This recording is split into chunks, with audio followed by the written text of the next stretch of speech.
लगता है कि आज वो दृश्य आप सबका जो व्यासपीठ के प्रति और शिव जी के प्रति जो श्रद्धा और विश्वास है, मुझे लगता है तपस्या से कम नहीं है।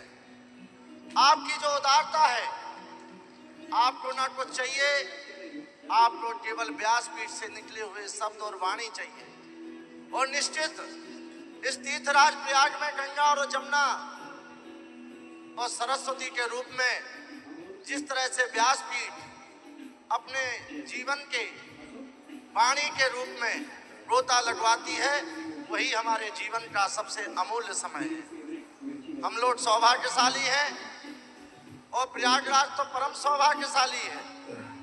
पूज्य महाराज जी की कथा के लिए कितना इंतजाम करना पड़ता है। इंतजाम अर्थ का नहीं, व्यवस्था का, क्योंकि इतने श्रद्धा विश्वास के साथ जो शिव भक्त आएंगे उनके लिए जगह भी चाहिए, निवास भी चाहिए। लेकिन प्रयागराजवासी, आप सबकी तपस्या को मैं प्रणाम करता हूँ और कुबेरेश्वर महादेव को प्रणाम करता हूँ कि ऐसी कृपा प्रयागराज पर वो देते हैं कि उन लोगों को हर वर्ष व्यासपीठ का दर्शन और कथा का श्रवण का मौका मिल जाता है।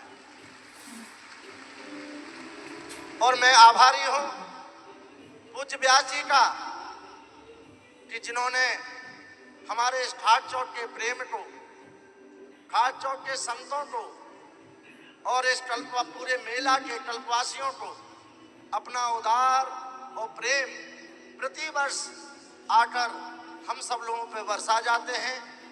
मैं आज बस केवल यही कहूँगा कि इस कथा की जब से माघ मेला आता है या कुंभ मेला आता है, तो सब लोगों के मुख में एक ही बात होती है कि पंडित श्री प्रदीप मिश्रा जी सीहोर वाले महाराज जी की कथा कब है।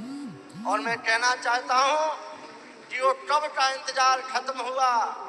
पंडित श्री प्रदीप मिश्रा सीहोर वालों की कथा अब है। अब आप लोग सुनिए कथा और शिव भक्ति में लीन होइए।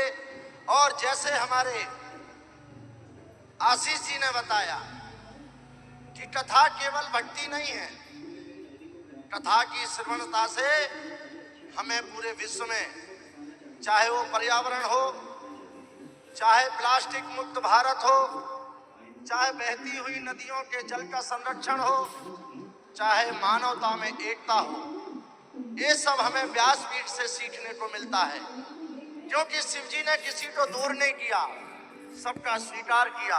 और जहाँ स्वीकार है वहाँ भोलेनाथ है।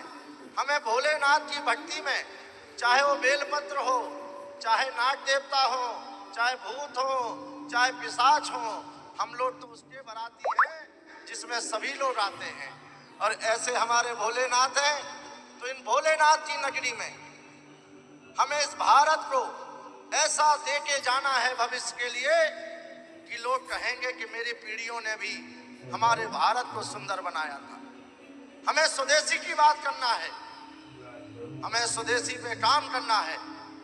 हम भारत के हैं, हमारे भारत में इतनी शिक्षा है कि हमारे भारतीय युवा वर्ग अब सब चीज भारत में बना रहे हैं। और भारत में बनेगा जो, उसी को हम खरीदेंगे, उसी का उपयोग करेगा। ऐसा हमें संकल्प लेना है और भारत को स्वदेशी बनाना है।